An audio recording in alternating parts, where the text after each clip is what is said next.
Well, hello again, everyone. We are the highest tier pod of your weekly unfiltered wrestling and entertainment. Welcome to the World Elite Podcast. We're free and available wherever you get your podcasts. We're on YouTube as well. Of course, only 1/3 of the Host Elite trio is here. 2 out of the 3 are on vacation, so I'm running the show tonight, like I usually do. I'm Marcus, or the Yeet Man. Yeet. By the way, I made these myself, by the way. People asking me, where'd you get Yeet glasses? I went to a gas station, bought these for $20, went got some white out, and just wrote Yeet across the lenses because they don't sell these on WWE Shop. Only Yeet glasses they have the actual size, but it's got like a little vinyl on the bottom corner that says Yeet. It's whack as hell. But I got, since our main topic is about one particular OTC, but there's for that original tribal chief, we got some members of the Two Heads podcast, or Two Heads, One Table. We have one guy to my right. He was on our show last week with our predictions. He is the EVP himself, originally from our home state, representing Delaware tonight. It's CJ P. Welcome back. Uh-oh, you're on mute. Sorry about that. Now you're on mute. What's going on, man? Glad to be back. Glad to see my boy Edward in here, my fellow tag team, IWC promo tag team champion from Bloodline Rules. It's like the shirt. Glad to be back. Ready to talk some SummerSlam with you guys. Yeah, and of course, representing Two Heads, One Table themselves, of course, he's the Enforcer, making his World League debut, and you see the OTC in the background on his TV right there. Welcome, Mr. Edward. How you doing? Ladies and gentlemen, my name is Edward, aka the Enforcer, has come to World Elite Podcast with one half of my Two Heads One Table championship guy, EVP CJ P. What's going on, Marcus? I'm ready to get the SummerSlam review going on. And don't forget to acknowledge your tribal chief, which I will be doing when I go to SmackDown in Tulsa on August 9th in 2 days. Oh, so you're going to be there when the OTC returns. Yep. So you're from Oklahoma? So I live in Arkansas right now, but I'm originally from Michigan. All right, go blue. Go blue. Yeah. Not that Boomer Sooner crap. No. And definitely not Razorbacks. Go Tigers for me, but no, I fuck Ohio State. That's all I've said outside about fuck Bama and fuck Texas. Fuck Ohio State for sure, but I've been to that dumpster fire before. And LSU gear, by the way. Oh, I've been around the shoe too. It's not good. It's not a good environment to be around.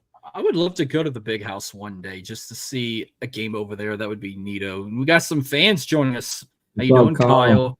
What's going on, Kyle? How you doing? All right. So let's go ahead and start with SummerSlam. I got a question though. I mean, lately WWE's been doing these long ass kickoffs, especially for these non-Mega 3 or Big 4, whatever you want to still call them. But the fact that SummerSlam did a 3-hour kickoff, it actually wasn't bad, but I felt like, should they have just only did it for WrestleMania, or should we just keep it 3 hours for Mania and SummerSlam and everybody else 1 hour?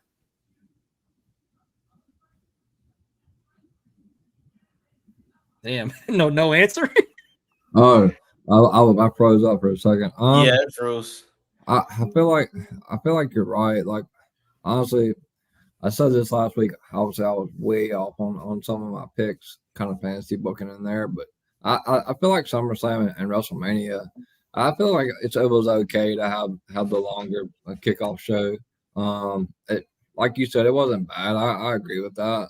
I think the little smaller PLEs that's in Germany and different countries and stuff like that, I think they should limit those. But I don't see anything wrong with doing like SummerSlam, maybe the Rumble and Mania, like 3 hours.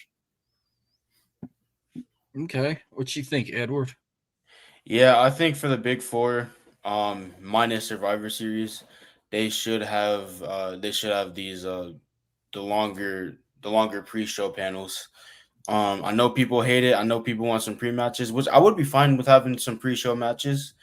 Um, but the main thing is to get you ready for SummerSlam, and they want most of the matches on the SummerSlam card.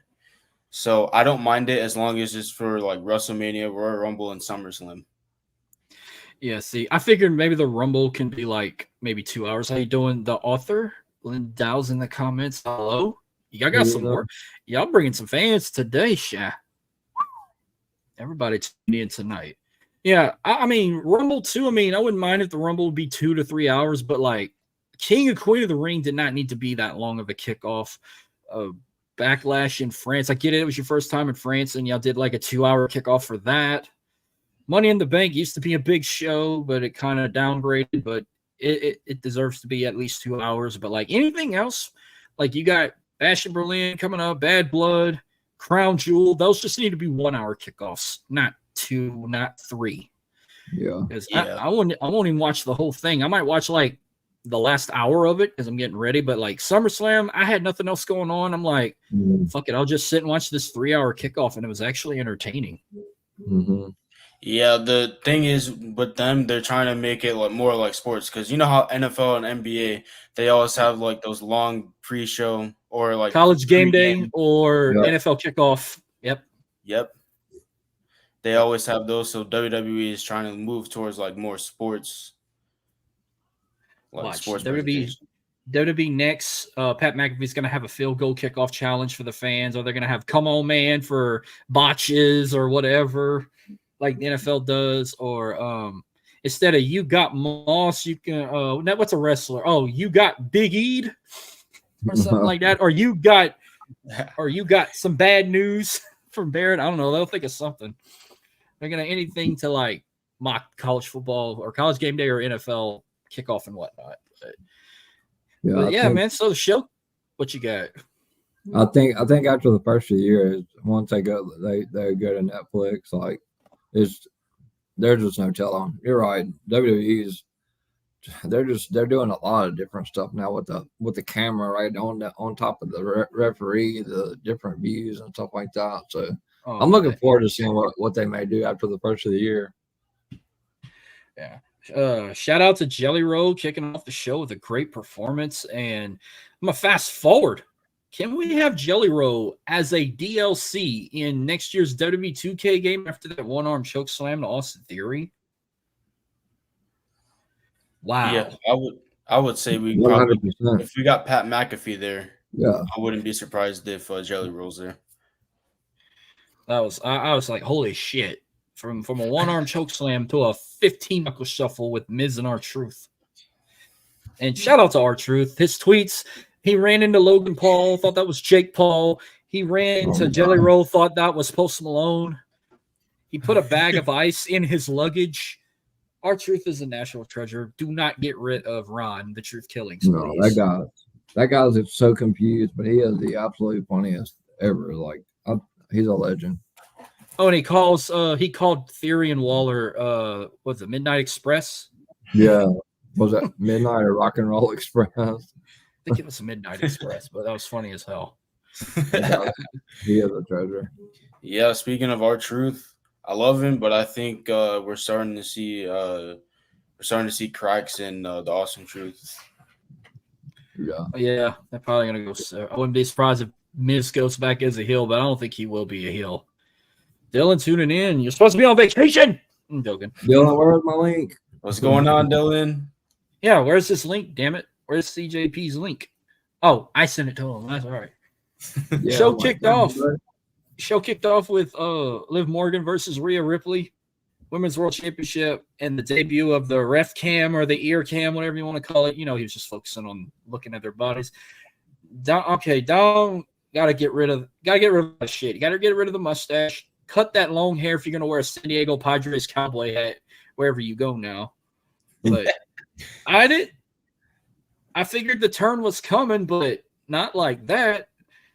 I didn't think it was going to come just yet, like the way he threw the chair in. But then when I saw the smirk at the end, I was like, oh, God, he's going to turn on her. But before that, can we talk about Rhea Ripley popping her shoulder out of socket? And then she, like, rammed it into the announce table like a bull and popped it back in place. That was holy shit moment. But Liv retains, and Dom just turns on Rhea, starts making out with Liv. And now it was all a setup. It was all a ruse. They're together.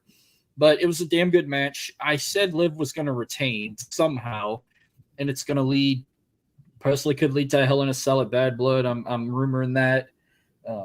I've heard also a rumor if we don't get Damian versus Finn at Bash in Berlin, I heard a rumor we might get a mixed tag match at Bash in Berlin with Dom and Liv versus the Terror Twins of Rhea Ripley and Damian Priest.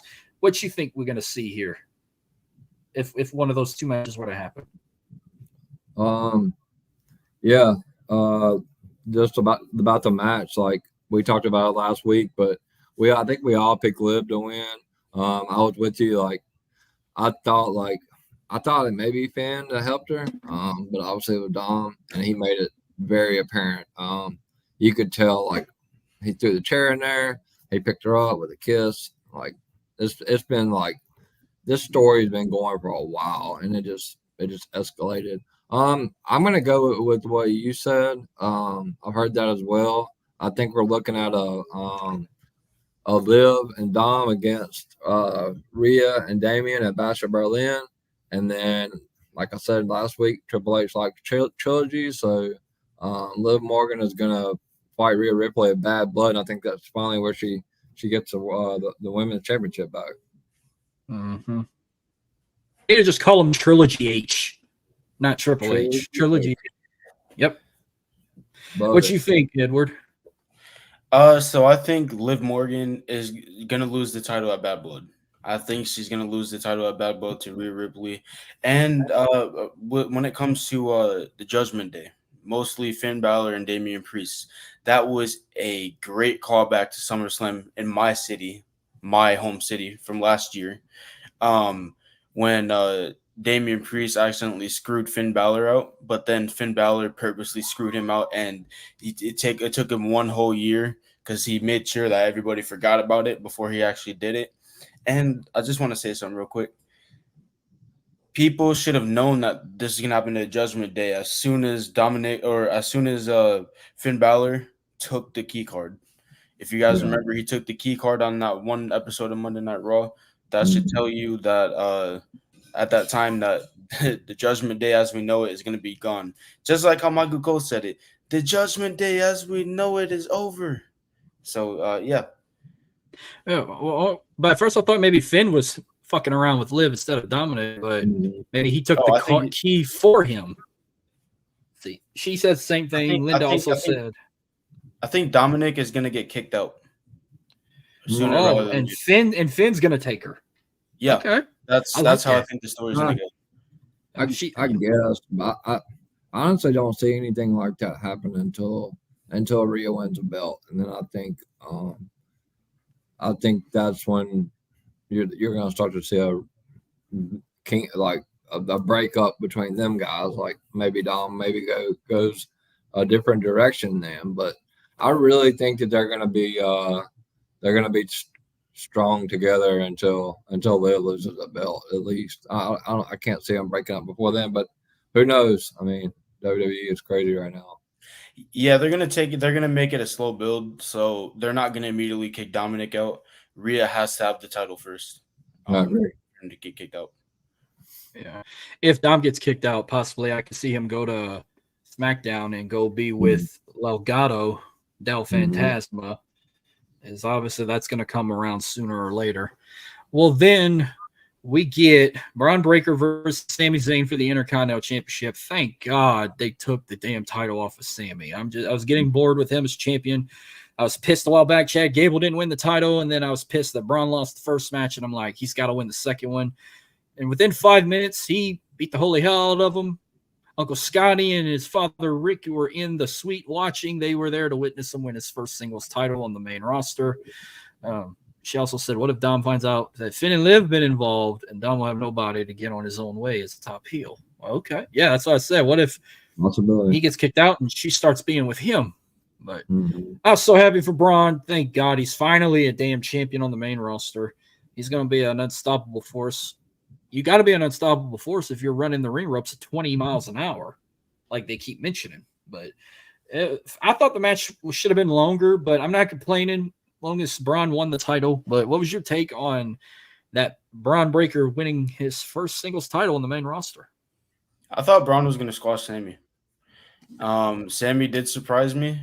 He surprised me when he pulled out like all those great moves that he usually does. But I'm with you. Sami Zayn is above the IC title, in my opinion. He's above it, and I'm glad that Braun Breaker finally won that title. And I love him and his family, specifically the Steiner brothers, Braun Breaker.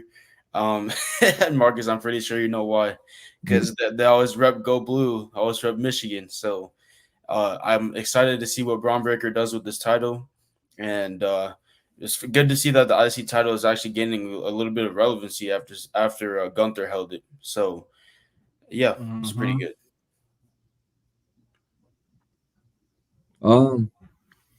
Well, last week I came on here. I think I was the only one to pick Sami Zayn. Honestly, I thought there was gonna be 3 matches. I say that I know everybody gets tired of hearing that, but Triple H really does like the 3-match stuff. And look, they're having a rematch next week, so that'll be the 3rd match between the 2 of them. I didn't really like how Braun ate the pin at Money in the Bank. I mean they put the rocket ship to his back. The guy's like crazy good right now. Sky's the limit for him. I wasn't a big fan of how long the match lasted. Just with Sammy breaking Gunther's almost 700-day IC title reign, I felt like they could have had a little bit longer match. But I think they're gonna end the story this coming Monday on Monday Night Raw with the 2 out of 3 falls match. So yeah, like it's 2 out of 3 falls. Okay, I didn't even know that. I thought it was just 1-on-1. Yeah, it's 2 out of 3 falls. I think Braun Breaker's gonna get the 2 falls. Yeah, I don't think Sammy's gonna pin him at all. Yeah, I don't see Sammy getting a pin. So I think there were rumors. I don't know if it's true about either because it happened around this time, almost around this time a year ago, around September. Some superstars got traded to other brands, and there were rumors that supposedly they're going to send Sammy and Jey Uso back to SmackDown for this, supposedly for that Bloodline Civil War Games, which I don't want fucking Sammy in that shit, but obviously he might end up being in it. Some people said that's why they brought Austin Theory and Grayson Waller to Monday Night Raw. Supposedly that's going to be the trade, but I thought they only brought them on Raw for one night because of what happened at SummerSlam with Jelly Roll and Miz and R-Truth. They just used it to get like a rubber match. But there was some Randy Orton showed up on Raw as well, and he's the SmackDown guy, which we're going to talk about later. So are we trading 3 people now? Who would be the 3rd person to go to SmackDown from Raw if they're going to give us Orton, Waller, and Theory to Raw, Jay supposedly, Sammy supposedly, and who would be the 3rd to go to SmackDown from Raw? I honestly don't think Randy Orton's getting traded. They only brought him to Raw 2 days ago because of the story that Gunther and Orton had at King and Queen of the Ring. Because let's be honest, Gunther did not pin Randy Orton. He got a 2 count. The ref didn't see it, and the ref knocked it 3. So we're getting the 2nd match between those 2, and it's going to be better. I believe it's going to be better than the 1st match. It's be a one and done just to get Gunther over in Germany. Yeah. I also heard that rumor. I mentioned it on my podcast Monday. It looks like there's going to be a bunch of different trades. I don't really know the full aspect of it. I don't think Randy is going to be a mainstay on Monday Night Raw. If you look at the people on Monday Night Raw, they had to really have someone they could. After the match, after he won the belt at SummerSlam, you had to look at the SmackDown card and say, who can we bring over to Raw to plug in to this match at at Bash of Berlin, which is in Gunther's place, almost his home turf. And like Edward said earlier, like they already have the story with the Orton King of the Ring. So just why not just bring him over there? Let Gunther's not losing at Bash at Berlin. It's just not happening. But they'll have a classic 5-star match. It's probably main event. So that's my take. I don't know. Maybe Jay. I don't want Sammy back in the Bloodline story, but who knows? Thank you, CJ P. Thank you. We don't know no whites allowed. This is a Samoan family reunion fight. I don't understand why they're pushing for Sammy to come in when he's the one that got himself kicked out. Because he's an honorary oos. If you strike my tribal chief Roman Reigns, then you deserve to never come back to the bloodline. I know it's not gonna happen because obviously he's gonna be the bad guy. But if you got to make it 4-on-4 to keep Sammy out, you got Solo, Tama Tonga, Tongaloa, and Jacob Fatu on one team. You got Roman, Jimmy J, and Rock in the other team. If you got to keep Sammy out, but I think Rock's gonna be a bad guy. Rock's gonna probably team with Solo if it's 5-on-5. I think Jacob is coming to Roman's side. He's not showing it yet. But he's going to eventually, between now and November, he's going to be on Roman's side. Who, Rock? No, not the Rock. Jacob Fatu. You think he's going to swap? Yep. I believe he's Roman's spy. Well, okay. I would love that because I'm already loving Jacob Fatu. I love Jacob Fatu in MLW, and I'm loving him already. Within a month, he's won a championship, and he main evented his first PLE within a month. So I'm excited about that. Linda says Jacob's going to betray Solo. But all right, let's go to this next match. I don't have much to say but about damn time. But we got LA Knight versus Logan Paul for the United States Championship. Logan doing anything to get some love. They booed him the whole damn show. And it's not because of what he said on Twitter. They just don't fucking like Logan Paul. Logan Paul come out in Cleveland brown colored gear, wearing brown and orange, which I take it you're a Detroit Lion? Since you're from Michigan? I am a Detroit Lions fan. Yes, sir. No. Thanksgiving must be awesome for you every year. Every year. I take shots on two heads, and now I'm taking shots on World Elite. It's not new. I'm used to it. No, I meant like you get to watch your football team play every Thanksgiving. The last time I think the Saints played on Thanksgiving, I think was like 2018 or 19. I don't remember when was the last. They played the Falcons, and they think they beat them. I think they did. I don't even remember. I was drunk. Yeah, that's why I'm glad because us Lions fans and those Cowboys fans. Fuck the Cowboys too. Yeah, we don't. Fuck the Falcons and fuck the Cowboys. We get it every year. That's why I'm glad that the NFL made like a third primetime game, like at the end of Thanksgiving, at the end of Thanksgiving Day, because that showcases two teams that normally would never be on Thanksgiving, never be playing on Thanksgiving. I gotta ask, since you're a Lions fan, which team do you hate the most in your division? In my division, that's a tough one. Actually, no, it's not a tough one. Packers. So damn, they all. I figured maybe the Vikings would have been more for y'all because I know the Bears and the Packers are a heated rivalry, but then the Lions and the Packers are a heated rivalry too. Yeah, but then the Vikings, I wasn't really a fan of them, but now I kind of am a little bit because of JJ McCarthy. Yeah, I mean, we hate the Falcons more than anything outside of Dallas. We only hated Tampa. I cannot stand in the NFL right now are the Cowboys and the Chiefs. When we played Tampa Bay, it was only big when we got that short time with Drew Brees and Tom Brady in the same division. Because before Brady got there, that rivalry was a slop. We always decimated Tampa Bay. Carolina was always back and forth, but Carolina, we're going to we could sweep them, but I would not be surprised if we don't, because Carolina is usually the only division rival we always share a series with. We'll sweep the Falcons and sweep Tampa Bay, or get swept by Tampa Bay, but we'll always win one and lose the other with Carolina. But I wouldn't be surprised if we sweep them this year because they're supposed to be the worst or second worst team in the NFL this year. because we got to play them week 1. I wouldn't be surprised if we lose to them, but I think we might beat them week 1. Pins who Dennis Allen gets at quarterback, which I'm hoping he gets Spencer Rattler because fuck Derek Carr, he sucks. Hey, if you guys make it to the NFC Championship game, all I'm gonna say is We're not. Nope. I think. Nope. I'm gonna be hard. I'm gonna be honest with you. We're gonna get a rematch. We're gonna get the Lions and the Niners in a rematch. Oh, we're gonna get we're gonna get a rematch. I think that's week 18, right? You know what I really want?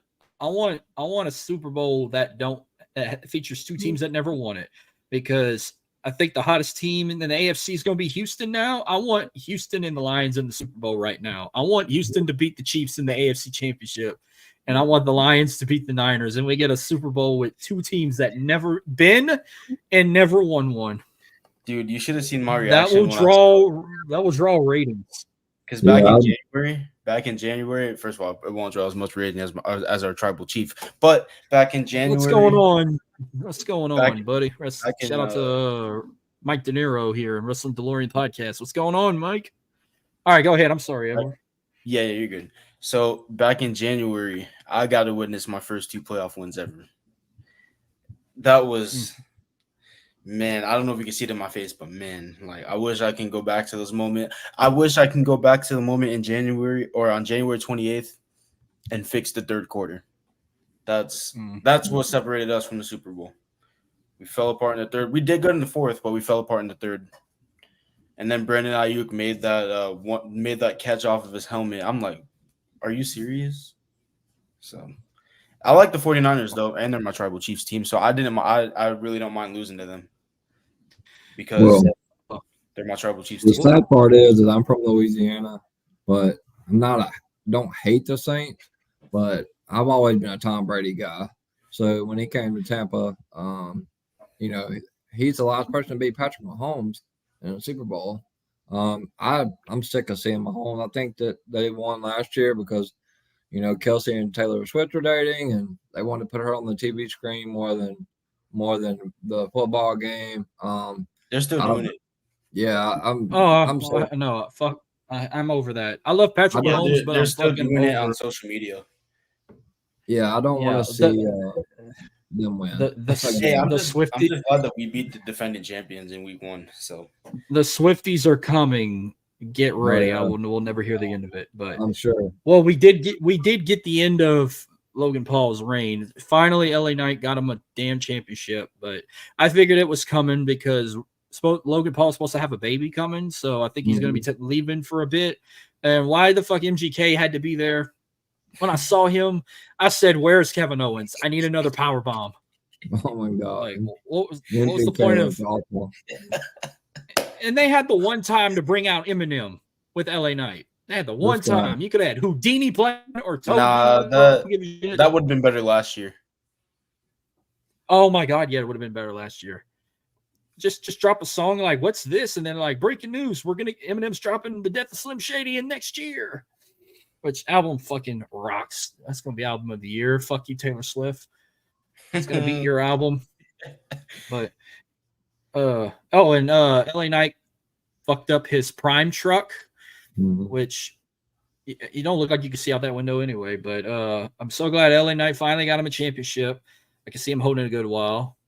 And it was funny, like they never speaking of Prime, Prime's got some company on the canvas. You now see Wingstop, which I've started eating Wingstop. It's actually pretty damn good, but I didn't know we were gonna get Straight Talk Wireless on the ring, and that the shittiest fucking phone network ever.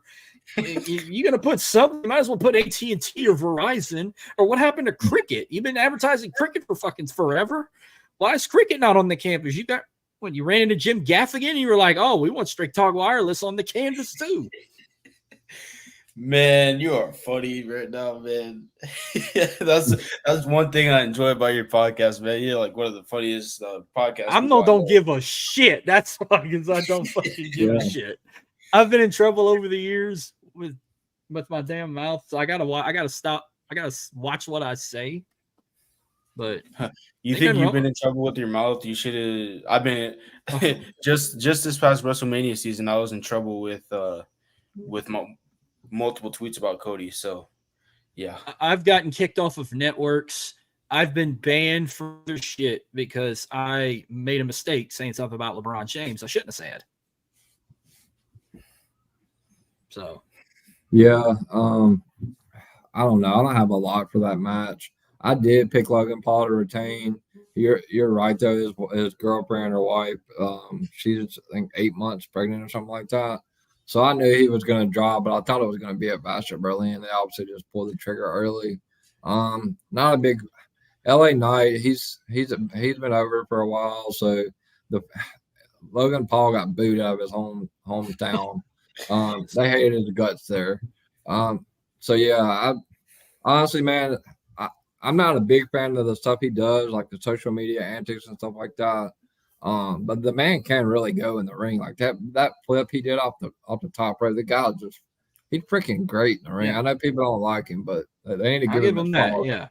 I'll give him Yeah. his flowers with his cardio work and his high flying techniques and skills. And even going live, like when he went live, when he did that frog splash on Cody Rhodes, I literally went to his Instagram and watched him on his live feed just to see if the phone flies out of his hand. Yeah. Man, and that dude is a very talented wrestler. Dude, I'm in wrestling training right now, and I can barely even stand on the top rope. This dude jumped up the top rope, and then he hit like a what was it like? It was a moonsault, right? It's like a moonsault onto LA Knight. Man, and speaking of LA Knight, I have a signature, so yeah. Can you imagine at Logan Paul versus like a 2000 Shane McMahon with the shit he did back in the 2000s? Logan Paul would probably be up to worse antics if he was back. If he was in that era back then, he'd probably be up to even worse antics. Like this dude would probably go. I know it's not physically possible, but this dude would probably go up to the nosebleeds where the where the fans are, and then hit a frog splash on the Shane McMahon in the middle of the ring and cause the ring to destroy. That would be Okay. I think I was seeing something on Twitter. Did he really like get a court order saying I'll see you in court to get back my United States championship? I don't know if it was for the championship. What the court papers they released that I saw on Twitter, was because he did damage to the prime truck with him busting the window. Oh, that's what that's for. Oh, for the prime. Wait, I truck. thought that was just storyline. Did they No, just that's actually? real. Was it not a storyline? It could be storyline too. I don't know. I'm so over that. No, too. it's storyline. I guarantee it's storyline. But yeah, you think LA Knight's not gonna give a shit? I could see him in a courthouse, like telling the judge, "Let me talk to you," Let me talk to you. and talk just like acting like a rock in a courthouse. But LA Knight ain't. You think LA Knight's worried about going to court? A bullshit. A bullshit. A bullshit. A bullshit. You don't care. Reginald official threw the ones up for Roman. What's up, Reggie? Another fan of y'all's. All right, there was not one bad match of the night, but I will replace it with boring match of the night that I thought was going to get interesting. We got Nia Jax versus Bayley for the WWE Women's Championship. I felt like they rushed it. I was not entertained with this. Did Nia Jax hurt her hole again? I thought I saw her screaming in agony at one point. That must be an Anawai thing. Roman made that face. Rock made that face. Solo made that face later that night. And then she made it again. At one point, I thought Tiffany was going to cash in, but I think it was all a rouge. But she just got that handbag briefcase, so I think she might keep it for a while. But Nia Jax just crushed Bayley. Wins her second women's title. She's now WWE Women's Champion. I think it was all a rouge because her and Tiffany were celebrating. Tiffany didn't even try to cash in, so I thought it was all a rouge. But if you're going to give Bayley a shitty reign and not do nothing for her, then might as well take it off of her, even though I've said some shit about Nia Jax, but at least she's given it her all with this queen character, and the fact she got Tiffany Stratton with her on her side makes it a little more interesting. So the fact that I'd rather Nia have the title That way I can see a Nia Tiffany feud down the road where Tiffany decides, you know what, I'm cashing in on you. And then we got that going. Anything to avoid Charlotte Flair to come back to take it from Nia. But congrats to Nia. But you know, go ahead, because I got something else to say about Bayley, but go ahead. What we're not going to do, we're not going to disrespect the tribal chief of the women's division. We're not going to disrespect Nia Jax, the greatest women's wrestler in this era right now. Yeah, I said it, the greatest women's wrestler of this era right now. And she is, and to prove it, she's your queen of the ring and she's your WWE women's champion. Yeah. Acknowledge Nia Jax. Yeah, we love the female tribal chief on Two Heads podcast. We acknowledge her every Friday night. I honestly I picked her last week. I think all of us did, but honestly too, I thought Tiffany was gonna cash in. But what's up, Miami? Yeah, what's up, Miami the Great? How you doing, man? But I think you're right, Marcus. I think that they're gonna have her tote that thing around. Because it's all bedazzled up now. It's pink. It looks like her little purse, handbag, whatever. So yeah, I thought she was cashing in for a second, but then I was like, it's a distraction to help Nia. Like I said on the podcast, you guys' podcast last week, Charlotte Flair's on her way back. I'm not a fan of it.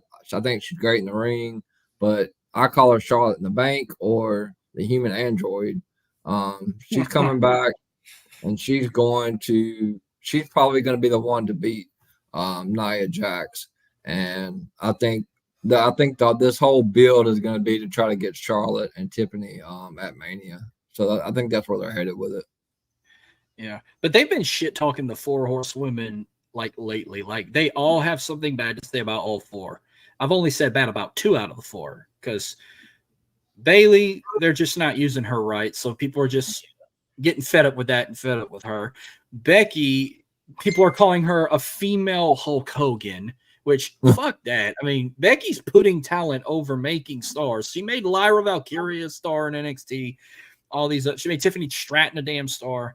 Charlotte is just like her goddamn dad. Whatever she wants, whatever she gets. And then don't get me started on Mercedes Moné being a cunt in AEW right now, which she's so different. I loved her so much as Sasha Banks in WWE. She was once my number 1 horsewoman until she left. Now Becky's my number 1. It's Becky, Bayley, Charlotte, Sasha, or Mercedes. Yep. When it used to be Mercedes, Becky, Bayley, Charlotte. I said in a post the other day that we're not going to be chanting the 3 letters CEO no more. No. The 3 letters that we are going to be OTC is OTC. Yeah. Oh yeah. So let's go move on. Then we get the match everyone's been waiting for since the year started. We got Drew McIntyre versus CM Punk with Seth Rollins as special guest referee. Someone said they all 3 were paying homage to Brett, Taker, Shawn at SummerSlam 97. That's why Punk had pink on his gear. I thought it was an AJ tease, but obviously he was paying homage to Bret Hart. I don't think Drew was paying homage to The Undertaker. He had green in his gear. Like, I don't think I remember Undertaker ever having green in his gear. And then Seth Rollins, which I thought he was going to wear that referee outfit he wore on Raw where he looked like that freaking monster. I forgot her name from Raw Monsters. No, I don't. I think he stole Britney Spears' pants, first off. That's not Becky's pants. That was Britney Spears' pants. And then the shirt, first he come out looking like Beetlejuice. And then when he took off the damn coat, then he had Britney Spears' pants on. And then whatever you want to call that referee shirt he had on. I thought it was a crop top at first or a tied top, but what a fucking match. And then now it's about to turn into a 3-way storyline over a goddamn bracelet. Fucking bracelet. Really? No. Well, listen, the bracelet is more than the bracelet. The bracelet is his family. If you had your family's name on a bracelet and somebody took it and started mocking you with it, you would be upset. So they're playing it into the storyline. If it was a $200 bracelet I bought from like a jewelry store, oh yeah, but not something I can make from arts and crafts or go make at my kid's daycare. Yeah, I said this last week on the guys' predictions. Predictions. This is gonna go a long ways. Like I said, Seth Rollins come out there. That's why The Rock and Roman call him the walking highlighter. The guy comes out there wearing Becky's clothes. Just I don't know. I was laughing at his outfit. It was more comical for me, honestly. I said it last week. It's just the beginning of this storyline. Honestly, I think they're getting Seth away from the story for a little bit. You saw him get demolished by Bronson Reed Monday. I mean, I think they're trying to get Seth away from it for a little while because, like I said on the predictions, I think they're gonna try to do 3 matches with Punk and McIntyre. I think it was okay for McIntyre to win there. Punk's still over. It's not gonna hurt him.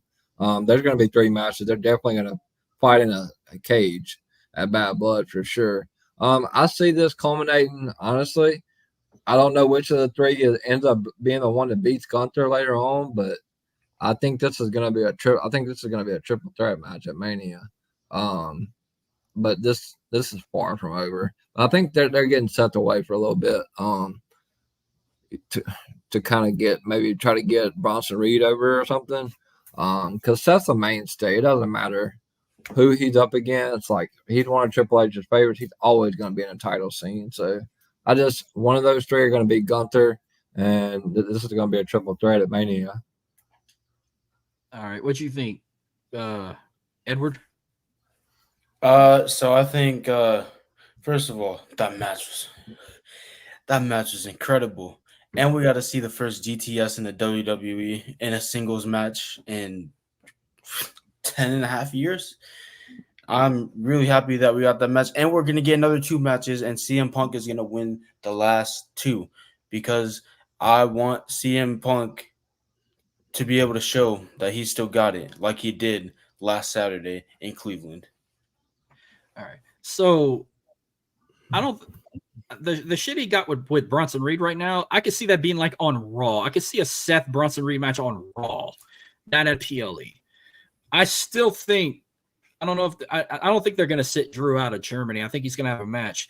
Dylan just took this out of my mouth. I think we get this we could see this triple threat at Bash in Berlin. I think Seth might be involved, or we might get Punk and Drew one-on-one again. But it has to be a different type of stipulation. Like, got to be like maybe like a no holds barred or something. You can't just have back-to-back one-on-one then before you get to Hell in a Cell. You got to have a second stipulation here. That's why I said triple threat, because I think we'll get Punk and Rollins one-on-one at WrestleMania if he's not the world champion by then, because everybody's guaranteeing Punk's going to main event at WrestleMania and walk out as a champion. But I'll talk more about that when we get to him. But right now, I'm in a crossroads here. I don't know what's going to happen yet. I guess it depends what they do with Seth and Bronson first. Like, if they have a match on Raw, then that's out of the way, and I can see Seth getting back in the Drew Punk feud. But Dylan also said Punk proved a lot of people wrong. He did look great. Yeah, he's gonna have quite more matches. I think he extended his contract, and he's gonna be running for what, at least 6 years in WWE. They said his contract's good for 6 years. So I'm gonna eat this WWE Bojangles meal. What is he talking about? It's Final Boss Lady with her shenanigans. That's what that is. That was my match of the night, by the way. I thought that was the match of the night. Punk and Drew with Seth as the referee. So then we get to Gunther versus Damian Priest for the World Heavyweight Championship. I figured was going to be a toss-up because Damian's been getting so over lately. I thought maybe he could have retained and let Gunther win it in Germany, but they did opposite. It was a good match. And then when Finn came, I'm thinking, okay, this might be the turn. And sure enough, it was funny how it turned. Like, he put the foot on the rope. Priest about it until he saw it on the Jumbotron, and then he did that pose, and we saw the fucking Damian Priest and McDonald's memes all over Twitter, or staring at fireworks, or staring at I don't know, like they used his image of him with his hands on his hips on different damn memes, like a McDonald's meme, a principal meme, a firework popping meme, like all coach meme on the sideline of a football field or in a dugout. Like I've seen all kind of Damian Priest memes. It was funny as hell. But Gunther wins, and I've said back at the beginning of 2024, I said when Gunther loses that Intercontinental title this year, he's going to be the next world champion. And it took 4 or 5 months till he got it, and they finally put it on him. He looks fantastic with that title.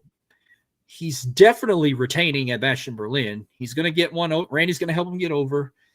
How long is he going to keep that title? Because he held the NXT UK title for 800 something days. He held the Intercontinental Championship for 666 days. How long is he going to hold this? You think he holds it a year and a half, 2 years? He's going to hold that title for quite a while, unless they give him a short reign and loses it to a Punk or a Seth Rollins, and they'll fight at WrestleMania for the title, which it's been rumored, because they're going to have a match either way. But what's your take on Gunther being champion, and how long you think that reign's going to last? I think it's going to last a year and a half. There's no way they're going to have it go as long as Roman's reign went. But Gunther is going to hold that title for at least a year and a half. That's what I'm thinking. So if you're saying that, then you're going to say at WrestleMania he's going to defend it against John Cena, because there's rumors him and Cena he's going to be Cena's last match. Okay, so if he faces John Cena at Cena's last WrestleMania match, Cena's getting that win. But if he doesn't face Cena, he's holding it for a year and a half. Okay, fair enough. Okay, what you think, CJ? Well, I picked Priest last week. Obviously, when the PLE started, we had the Judgment Day imploding. With Dominic and Liv. Right after that match, I was watching. I was like, So Priest walks in, mad as looking for Dom. He grabs Finn by the shirt, and right there, I said, "Well, we're getting a turn tonight.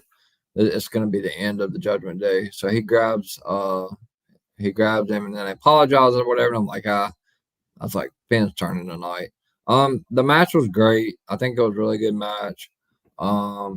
I thought that they were going to wait for Bash at Berlin and let Gunther win there. I'm going to disagree about Gunther's title reign. I think the guy's going to end up having another reign, but I think his title reign ends before Mania, because I'm telling you, like, I have a really, really strong feeling it's going to be Seth Punk and McIntyre. Yeah, Seth Punk and McIntyre night one in the main event of WrestleMania for that World Heavyweight Championship. And possibly Gunther may get another title reign, but it may be the one on SmackDown or something, because once we get to the Roman topic, I'll give my thoughts on that. But I think that Roman's going to be the one to – I think Roman's going to have a title reign, not now, but in the next year or so on Raw. So we'll get to that later. But, I mean, I like Gunther. I think he's a great champion. He's a great Intercontinental champion. But he's going to get another title reign. But I do see it ending before Mania. Okay. All right. Then we get to the main event.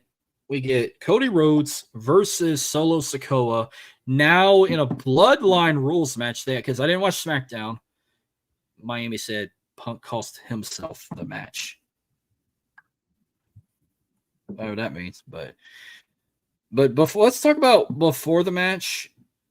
Cody had this special entrance. So, okay, is his dog dying or something? They had this big moment of him walking with his dog, supposedly one last time. Like, is his dog getting put down or something? I don't know if he's getting put down. I just think that he's getting too old to go on. I don't know for sure. I haven't seen anything about that. I saw that they said, like, he's getting too old to go on the road with them.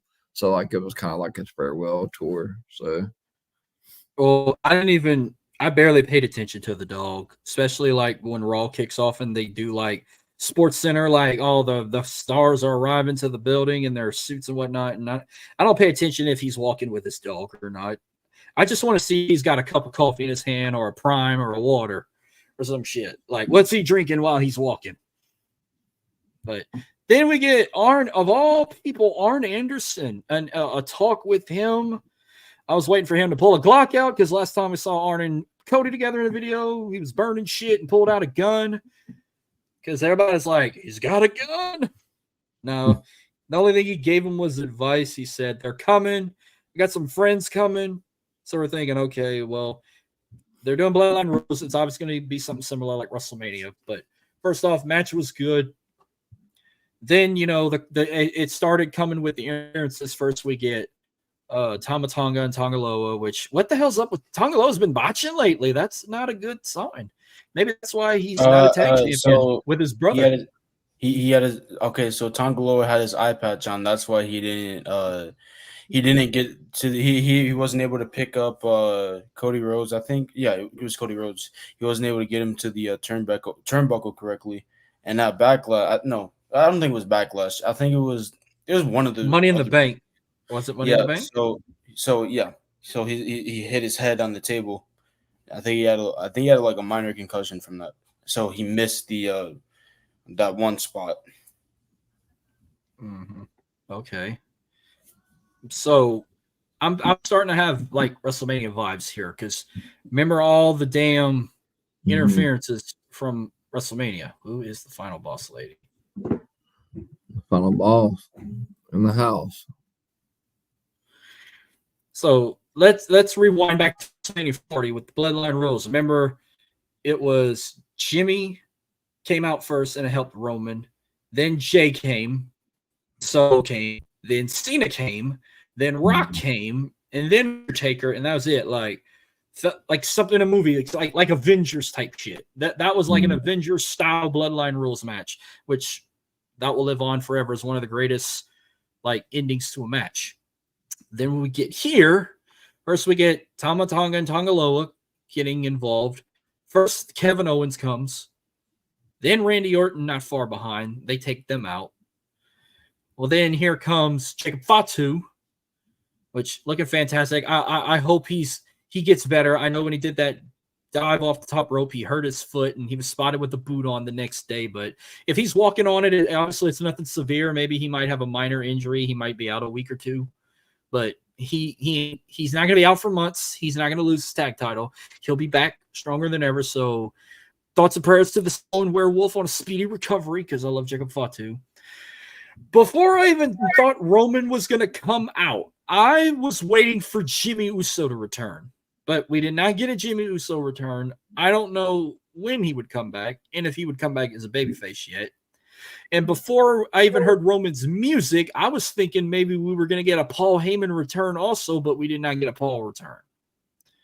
You think the return would have been as big as it was? You think it would have been a lot bigger with Paul Heyman on his side, or it don't really matter?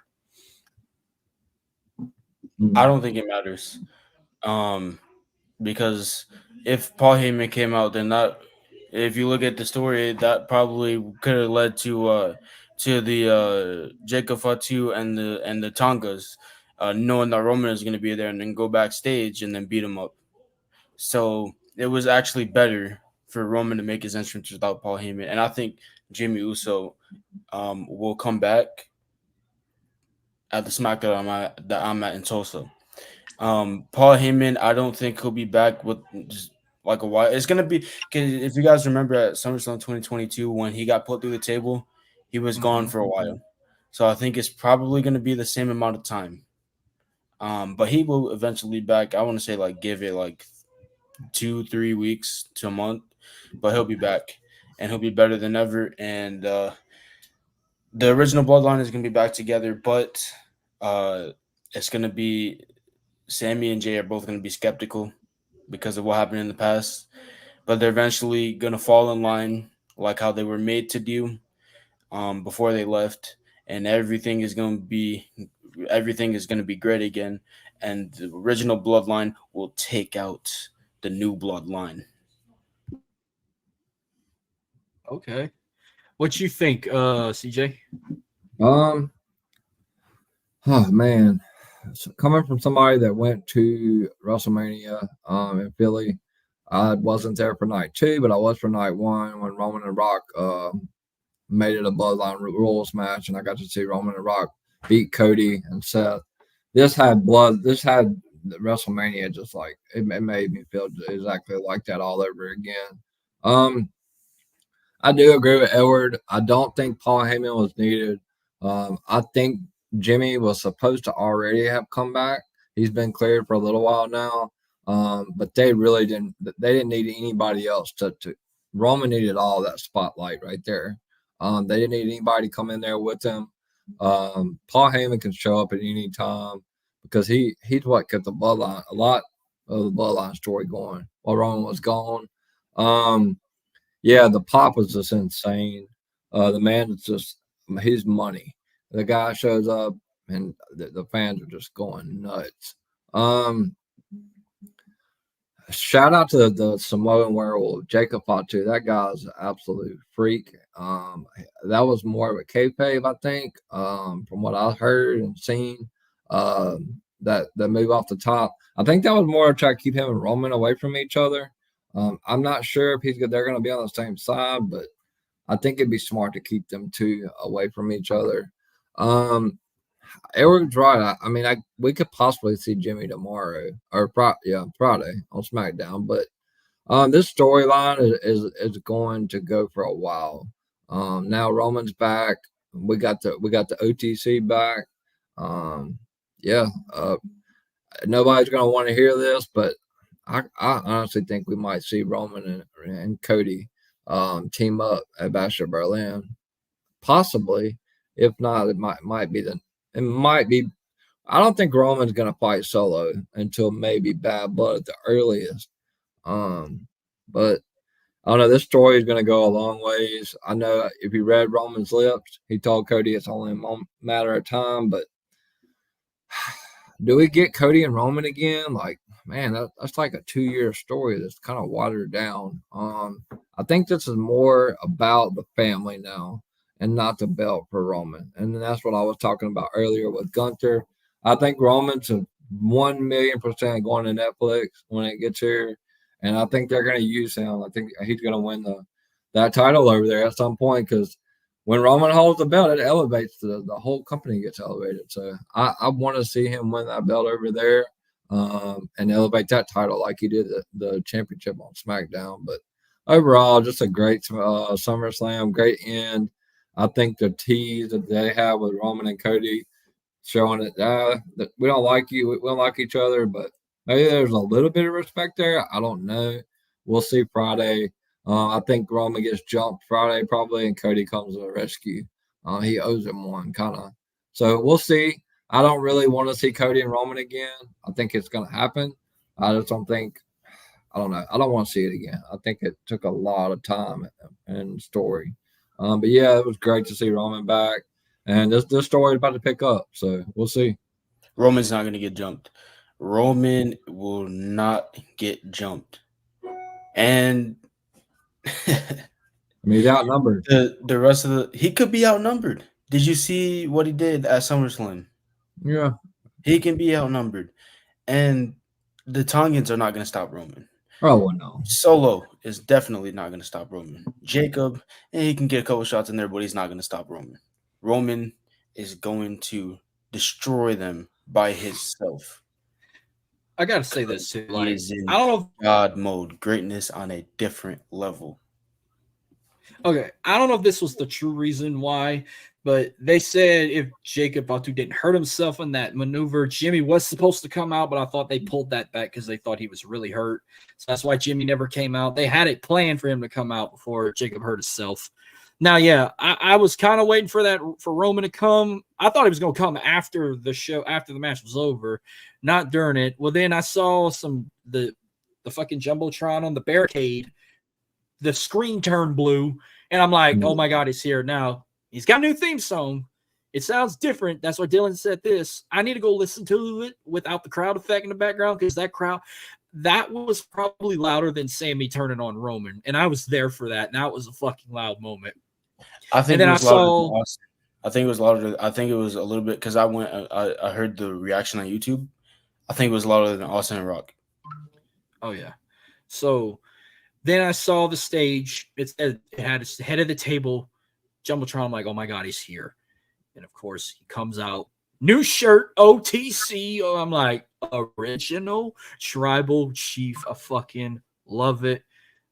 And just slowly making his way. But I thought it was weird was he stopped and then kind of jogged into the ring and then just rushed the Superman punch. I wish he'd have took his time and then do the Superman punch. But hey, it is what it is. And then that, ooh, that was so loud too when the crowd did the ooh and spared him.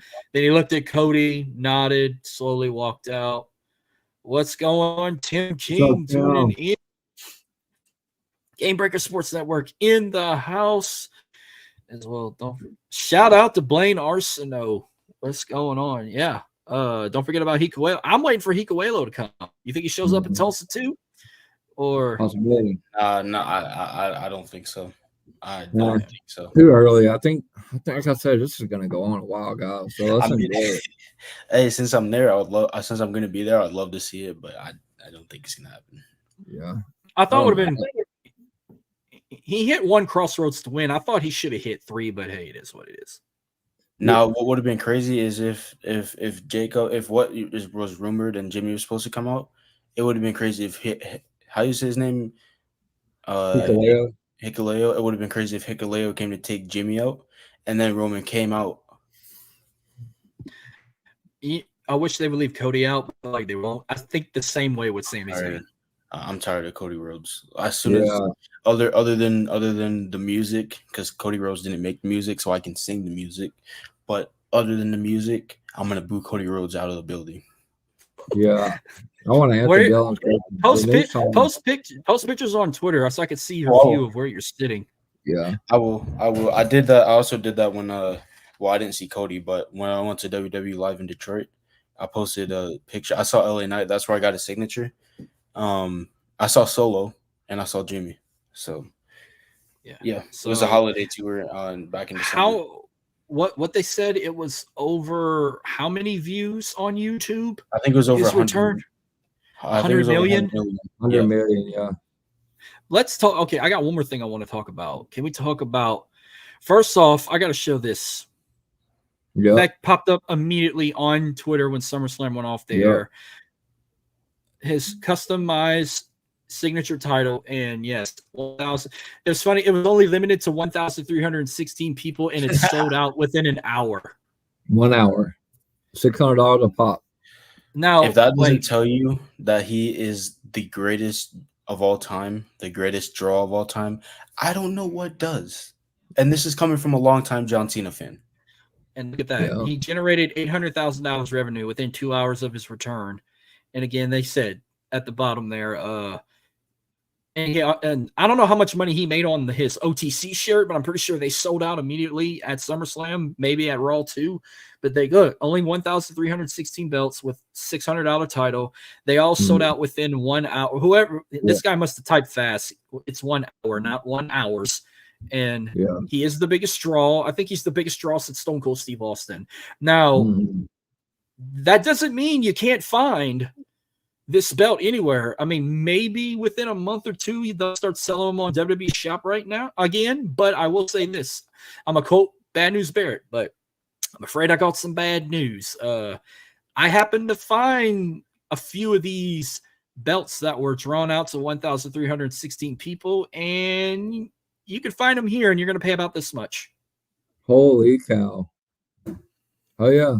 Double the money. That's the people who bought them, and now they're going to try and resell them on eBay because I guarantee you, I bet you that Roman Reigns guy on TikTok, the one who cried and ripped all his shit out, who wore the damn thing around his neck when he came back, I bet you he's going to pay for the $2,500 one. Well, I probably will. That's crazy. Oh, shit. Wrong. Where the hell's my overlay? Oh, sorry about that. I clicked on the wrong one. Oh, Edward There he is. Yeah, that guy's. I mean, he's I had to go get my charger because my computer's about to die. all them belts. What did and- you? Crazy. Yeah, so it's hard to pay $600. I really want one. I probably won't get one, but I really want one. But I'm not going to eBay and pay $2,500 for a goddamn title. Yeah, Be $600. like if I pay man. Yeah, That's a shit, lot. I'll get one made in another country for $200 if I have to. Yeah. But I other mean, the than belts. that, go ahead. I would love to have one, but man, paying $600, I agree. Like, whew, like we could probably find. And the fact that somebody. people are willing to pay $600, that tells you that he is the drill. He's the guy. Hell, I wanted to do that with Eddie's custom WWE championship, but I didn't even want to pay that much for it either. Mhm. But overall, SummerSlam was fucking fantastic. I thought that was the best SummerSlam they did in a really long time. Yeah. I think I gave it. I was drunk when I said I give it a 10 out of 10. I think I gave the show like an 8 out of 10. Man, in a long time, the hating towards Detroit SummerSlam is crazy. Now Yeah, you got to give me an update though. When you go to SmackDown, you got to let us know if they run out of OTC shirts because I know they're going to be on sale and I know they're going to probably be out before it goes live on Fox or whatever channel it's on this week. Hey, I'm gonna see if I can get one. I'll tell you if I can or not. I have a regular shirt and a hoodie coming, and I'm not gonna. I ordered them like right after SummerSlam. And Dude, if you got Venmo, I will Venmo you $40 if you can give me one and mail it to me.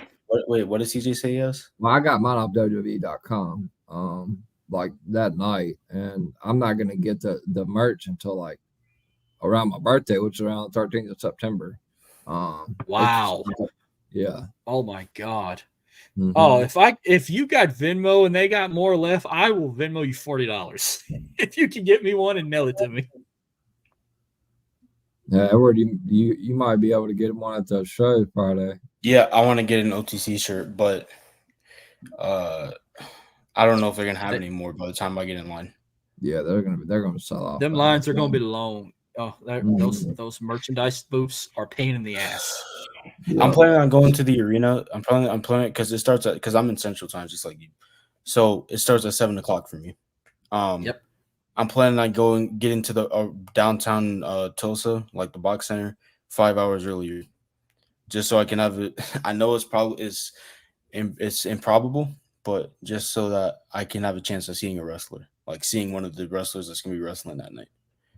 Because wrestlers, they usually like before they go to their shows, they usually like to go out, look at the views, and then when they're done, they like to go out to like restaurants and like bars. So Yeah. Oh yeah, you never know who you're gonna run into. I've done that a few times. imagine I Roman and Roman Reigns. Lucky to I know that won't happen. I'd be lucky if I could run into like Jacob Fatu or something. But Yeah, I don't think Roman Reigns is a possibility, but who knows? I gotta ask though. Do you guys keep up with NXT or even watch it? From time to time, I have not watched Great American Bash though. Oh man, I was gonna ask you the first big question of the week with that. Now I did see Joe Hendry's concert. I did see that. That was night one. Night two, he had a match with Joe Coffey. Great match, by the way. I gotta give it to the crowd. I loved where after he did the wave and then did the pose, and after he did that, he just jumped over the top rope and took out Gallus. He took out Wolfgang and Mark Coffey. And shout out to the crowd. They were chanting him like they were singing Don't Stop Believing by Journey. They were like, Don't stop believing in Joe Hendry. Like that's how they were chanting. Like mixing the together. Like shout out to that. He said he's coming back to NXT next week. He said he's gonna be here as long as he wants. So obviously that means he wants to be NXT champion. So maybe down the road we might get an Ethan Page Joe Henry match down the road. Oh, I also heard Wes Lee turned heel.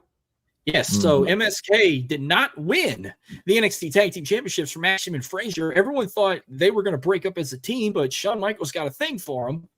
No, Wesley turns on Zachary Wentz and Trey Miguel. Trey Miguel crying like a fucking 3-year-old wanting something. Like, when I saw him crying, I'm like, he's going to turn on him. He super kicked Trey Miguel in the face. He kicked Zachary in the balls. The internet was fucking trolling about it. Like, why, Wes? Why? I love it. It's going to make him. Like they tell him, he is going to be a fucking star as a heel. He will be NXT champion as a heel. Because Ethan Page is supposed to be a babyface soon. Now he's getting the babyface treatment. So if not Joe Henry, why not Wesley take the title off of Ethan Page? A lot of people got mad that he's heel. I saw that online. A lot of people got mad that he's heel. I got 2 things to say about it. First, shut the fuck up. and for the ones saying he's going to be a shitty wrestler as a heel. You can suck my fucking dick. Man. Yeah. My biggest take from Great American Bash, besides Joe Henry, is like Trick Williams. Is he? You guys think that it's a possibility that he's going to get bumped up because, like, ever since he lost the title, he hasn't been able to recuperate. Like, he just lost with Pete Dunne or whatever. Yeah, he ain't Butch no more. He's Pete Dunne. Yeah, who expected that to happen? Like, I mean, I was shocked. I thought he was going to win, like, but I was happy for Pete Dunne. Yeah. Since we're on the topic of Pete Dunne, I did not expect him to be getting in a feud with Sheamus. Yeah.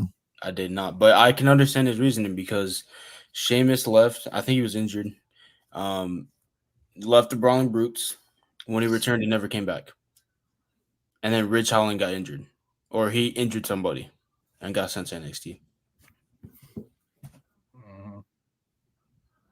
So I can understand where Pete Dunne was coming from. Yeah, I just wonder if Trick's going to be able to recuperate, man. Since he lost the belt, he can't get his footing right now. Like, he just lost that. He's not supposed to lose that match, but good for Pete. He'll probably get a rubber match with them, like at No Mercy or something.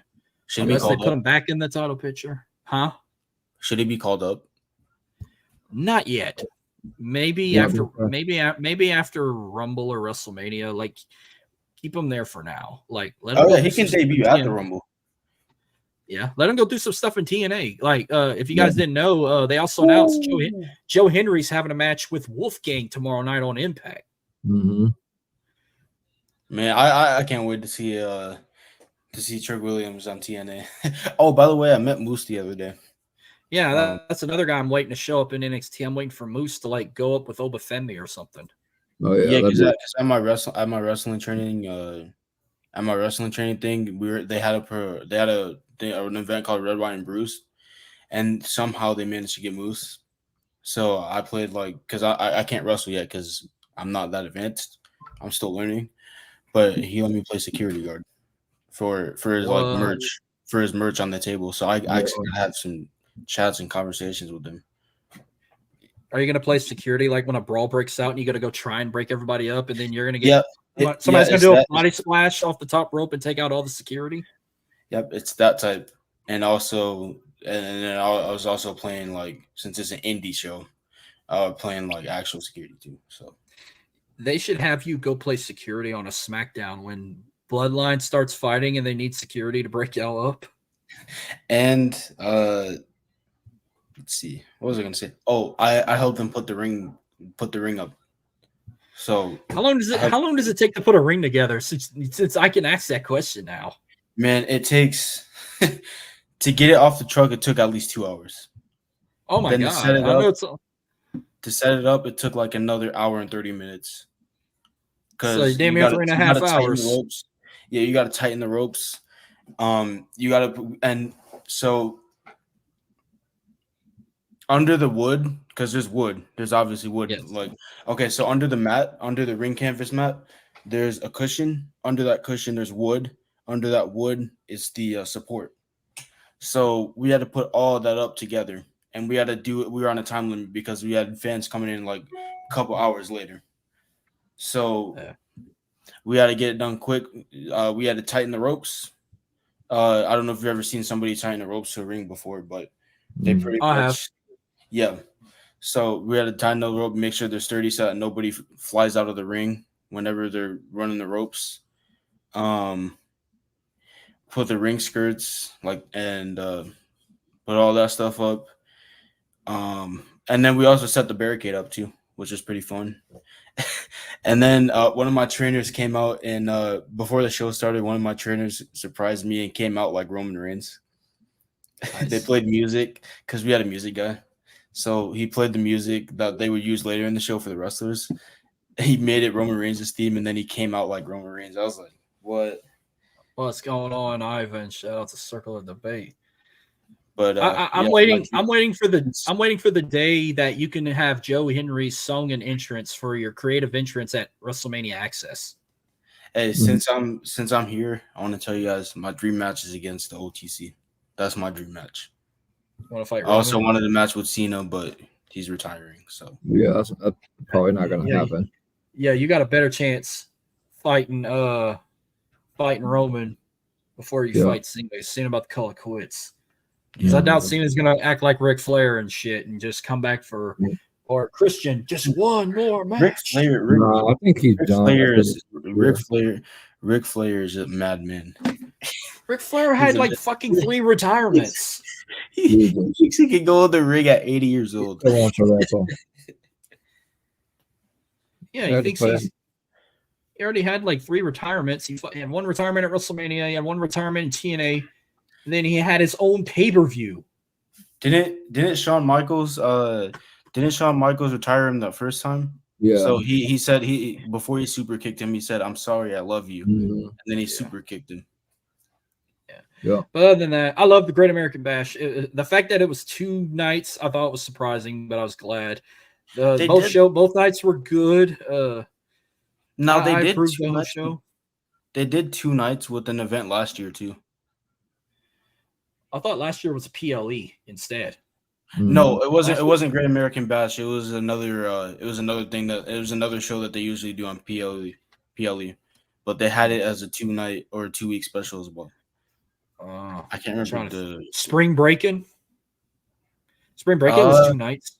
Yeah, I think that's what it was. Or Roadblock. It might have been Roadblock too.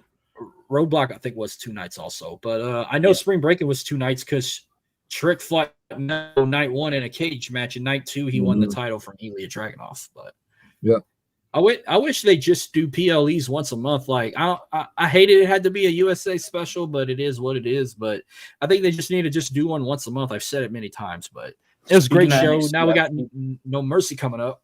So I think when NXT moves to the CW, I think they're gonna go live touring. I don't think they're gonna be in the Performance Center because if you saw the first 2.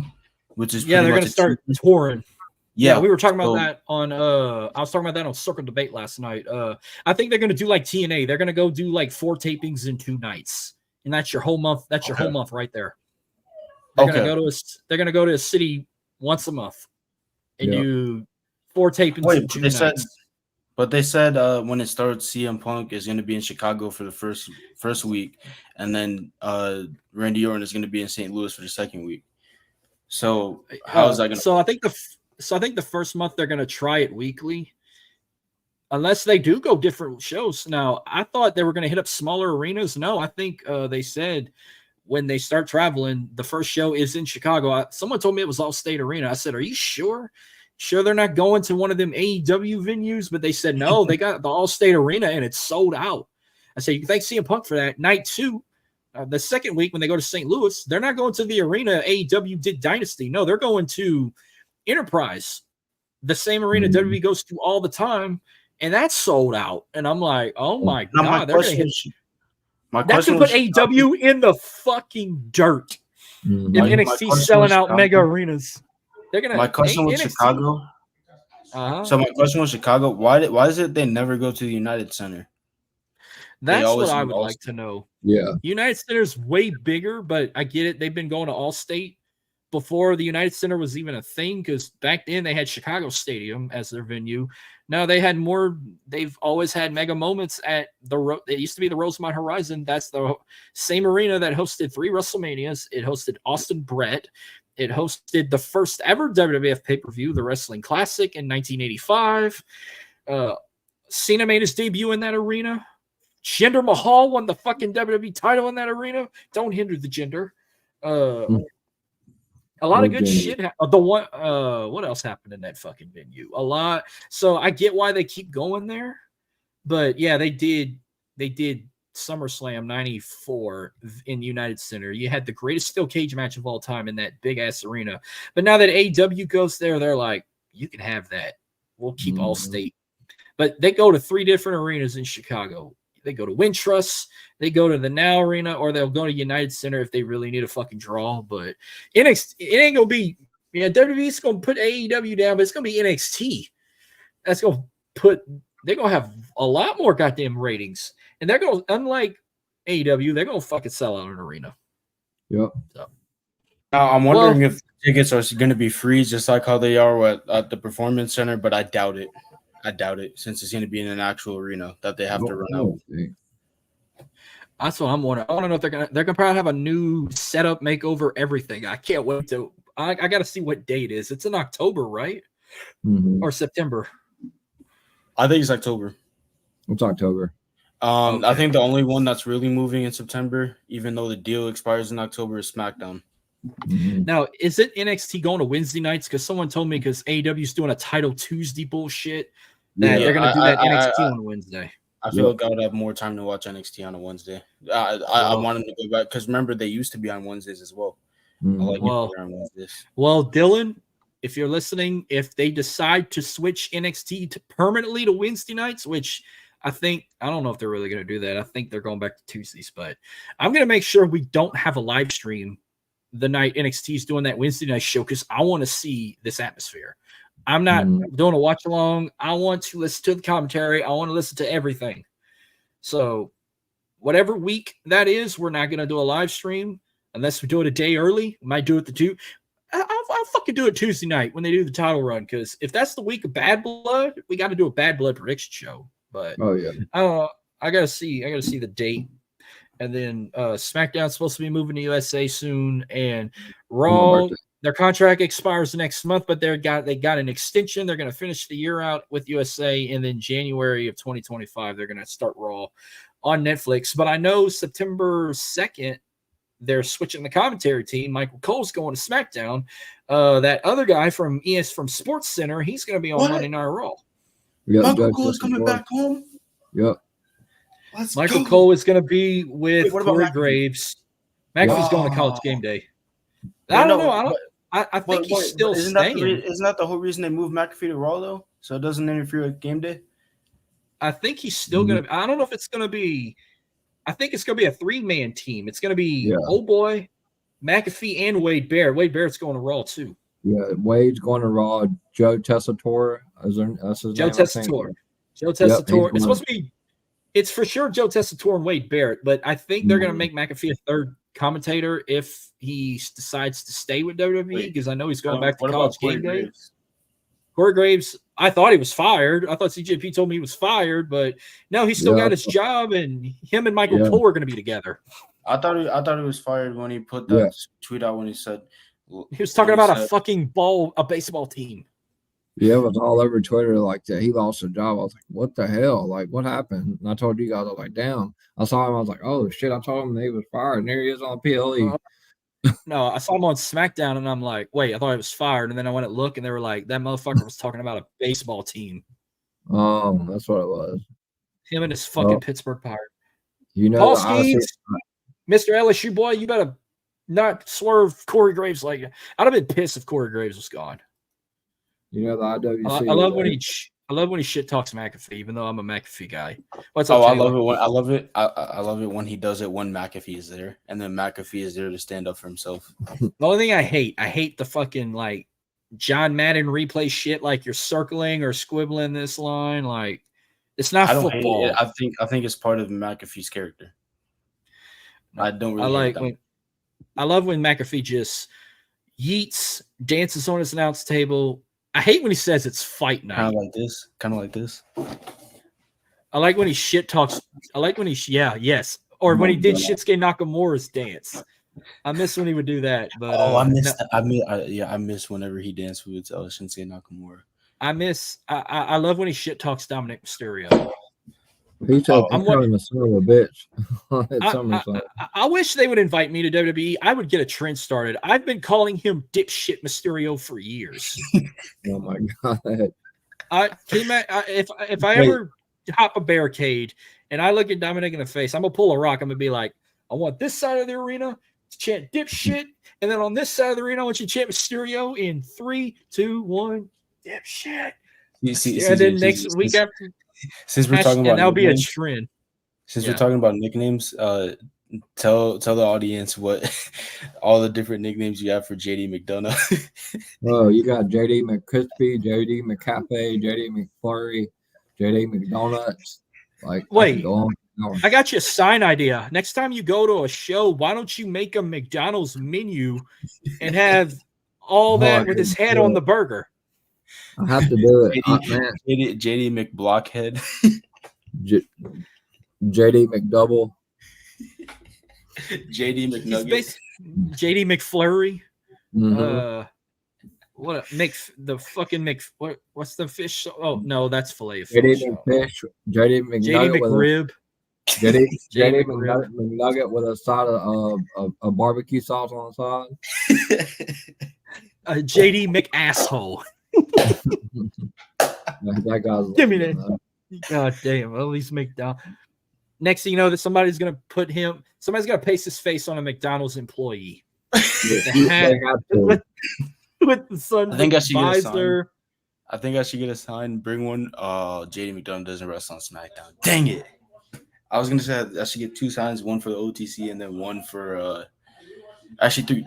One for 2 heads, one for the OTC, and then one for JD. But I don't know if you saw that meme, but everyone says wrong answers only. What does OTC mean? Because you can't say original tribal chief, so I'm laughing at like over the counter. What people are saying. Over the counter. I put own that clit. And somebody gave me a Jay and Silent Bob gif. I am the clit commander. And I'm like, you. Oh, remember when Roman did that? It fits too, because remember when Roman did this? Yeah. Well, hey, this was fun. Thank you guys for coming on. I had to pick Roman guys for this because we mainly focused on Roman Reigns. So I think Dylan and I were smart bringing in the Two Heads podcast to talk about the Tribal Chief, because I love how y'all drop videos every day, like the countdown of him coming back or countdown of him being champion again. I check them out. I laugh at them every time. It's awesome. But thank you guys for coming on. Real quick before we go, where can they find you on social media and Two Heads One Table or Two Heads podcasts? I got 2 different names, but it's a kick-ass show. Let's start with Edward. You go first. Okay. So I'm actually pulling it up right now to give you guys a little visual.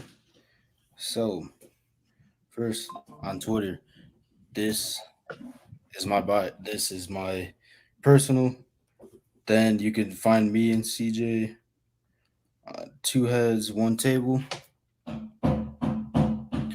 I also got, let's see, Instagram right there. If you want to follow that, you don't have to, but just know and remember to acknowledge your tribal chief.